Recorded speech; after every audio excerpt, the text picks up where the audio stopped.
think from the dawn of time, we as human beings have tried to understand what grief is, what death is. Is there an afterlife? Is it just the ending of a life and then the beginning of a new life through rebirth for some people, through a heaven or a faith that they might have, or just through regeneration of the elements, so like a new age thinking, or we become part of nature, part of the universe.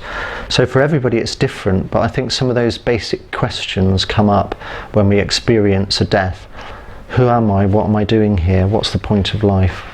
Why am I here? Where am I going? Some of those basic human questions. But I think there are some thoughts and feelings that we experience on the death of a loved one, and they can be really confusing. I think sometimes we tend to try and clinicalize grief and say that yes, there's this stage and this stage, there's anger, there's bargaining, there's acceptance. But I think in reality what we try and do is we try and hold on to normal life, but we also experience that incredible grief, and it's almost like our lives run in parallel. So we hit the grief actually like that sound. It's harsh, it's unyielding, and we stay with that grief which tears us apart. But then sometimes I've got to go and make a cup of tea, or I've got to get my supper. So the normality of life suddenly drags us back from that intensity. And often you hear people say, if I start to cry, I know I won't stop. But I think you will. It might be that you cry for a whole day, but at some point physically I think it's almost impossible for you to keep crying. But that's the fear sometimes, and so we make ourselves busy to avoid that moment. Some of the feelings that go when we experience the death of a loved one is shock and disbelief. So our body can go into shock, not only our mind. Everything has changed in a moment, and we can find it difficult to comprehend. How can somebody be there one minute and not the next? So the shock can be so intense and actually stop. If somebody shocks us, it stops all our ordinary thinking, and it comes to fight or flight. How do I fight this? But death isn't something you can fight, or we run away from it. And I think it's that it's our reaction to stress. And you know, the caveman, if a tiger comes up or a lion comes into the cave, we'll either leg it or we'll turn and fight it. But actually grief is constant. It's not something we can run away from. It's something, and it's sometimes not something we can face full on and try and rationalize it and think, I can fix this. So some of the emotions that go with it, that shock and disbelief, sometimes the shock is the inability to process it. How can they be there one minute and not the next? Will they come home again, even though you know they won't? We might shake or cry uncontrollably. We might be unable to eat or drink or even face the prospect of food. We know that we've got to eat to survive, but actually when we have food it might taste like cardboard, and actually our heart's broken. Why would we want to eat? So numbness can help us get through those first incredibly painful days, but there's so much to organise and people that go alongside us to help us sometimes. I think yearning is an incredible longing for the person who's died. It's an ache for their presence and that deep desire to see them again. We might see them in the street and then realise that it's not them, but that intensity of wanting to see them, of wanting one last moment with them, can go over and over, especially in the first days of grief. We can experience an incredible loneliness.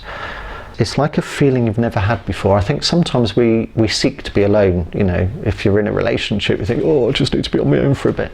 But actually when death comes, the intensity and loneliness, that we actually would do anything to have that person back. Other people's lives seem to move on. Ours has stopped forever. There's that, is it Auden poem from Four Weddings and a Funeral there, that's dating me a bit, but where they say, I want the world to stop, I want the moon to stop, I want the clocks to stop, because my world has changed. And the hardest thing sometimes in grief is that life goes on when actually life has stopped for us. Our life will never be the same. The pain, it can be intensely painful. Our heart is broken. Not only physical pain, but emotional pain. Our heart aches, or our body can be racked because we endure that sadness that the person we love is no longer there.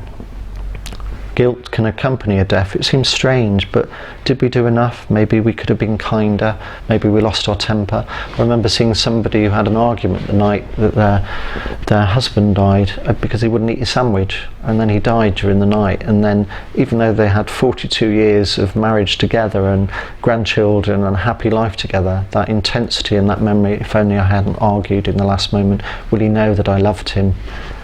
If we step back from it, of course she loved him. But sometimes when we're experiencing illness, it's so hard because we're emotionally drained. We're trying to make things right. We're trying to get them to eat so that they can somehow recover, when we know in our heart of hearts that they won't recover because they were dying. Sometimes there can be that sense, why a survivor guilt? Why am I here when they're gone? And that can be incredibly hard to come to terms with. We can be incredibly angry at people who are closest to us, and maybe angry at complete strangers, and we can be irritable, we get grumpy. We might feel grumpy because people don't understand what we're going through. They might say something insensitive, you know, oh well, there's plenty more fish in the sea. It's amazing how insensitive people can be, not from a sense of wanting to hurt you, but they just feel they don't know what to say.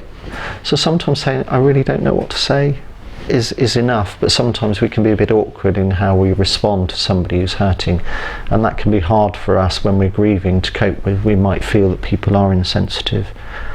We might feel that sense of injustice, that there are so many horrible people in the world, why has my partner died?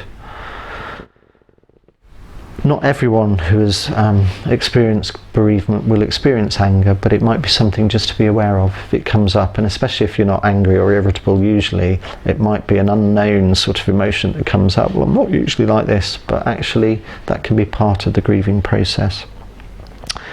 We might feel restless and agitated. We want to constantly be on the go. Part of that is to try and distract. Part of it was fear of the future. How am I going to go on? And I just need to be doing something, because if I stop, it's all too much. With bereavement can come a deep, deep sadness, like a sadness we've never known before. At times, I think it's important to say you might not feel that you want to go on with life. And I think at part of bereavement, people do feel that. Our heart hurts so much. How can we go on? And that thought, however briefly, might come in that we don't want to be here, we want to join the person that's died. And that can be really hard for us to share with anybody, but I think it's really important that we try to tell somebody about that, because that's a really painful place to be, that's a really difficult place to be. Sorrow, if you actually think about it, is a deep sense of distress, and we're distressed, the person that we love has died. I think experiencing sadness is really important because it's also part of that healing process, and we forget that and we try and avoid the sadness because it hurts too much, but actually it's an important part of us becoming whole again. Tearfulness, we might find ourselves crying all the time. If somebody's nice to you, we burst into tears. It's okay. Even if we're not used to crying, it can be that unexplored emotion sometimes, you know, stiff upper lip, or I'm just not used to crying, but we might find ourselves crying at the drop of a hat and actually feel a bit embarrassed about it. Don't be embarrassed. It's part of who we are at that time and what we're going through. And sometimes people might not cry, and then we might feel we're hard because we're not crying, but we're absorbing our grief in a different way, and that's okay too. So don't be too caught up on whether we're crying or not crying, or crying too much. Sometimes we might feel envy. We're envy that the other person has somebody with them. And one thing that I often say when a partner dies of a couple is, when I go out now, I'm the 5th person out of 4, or I'm the 7th person out of 6. Everybody else is in couples and I'm not. And that can feel incredibly difficult, and an acute sense of loneliness, that we're suddenly the odd one out now. We're not together, we're half a person that we used to be. And even though our friends might rally round, and couples that we used to go out with, suddenly we feel an imbalance because we're on our own and we don't quite know how to relate to them, but we might feel envious that they're going to go home together and you go home alone. One of the most difficult things about bereavement is that we're weary. All the time you're trying to work out what's going on in your head, in your heart, trying to come to terms with somebody not being around when they've always been around, and you can just be shattered all the time, and you might find that you're shattered all the time, and then you go to bed and you can't sleep because your mind is so active, and that's part of that grieving process. Inability to cope, ordinary everyday tasks might seem almost impossible. Hopefully family and friends can come around, but try and seek support. If it gets really difficult, chat to the doctor. The doctor's always a great source of support, and they'll go alongside you.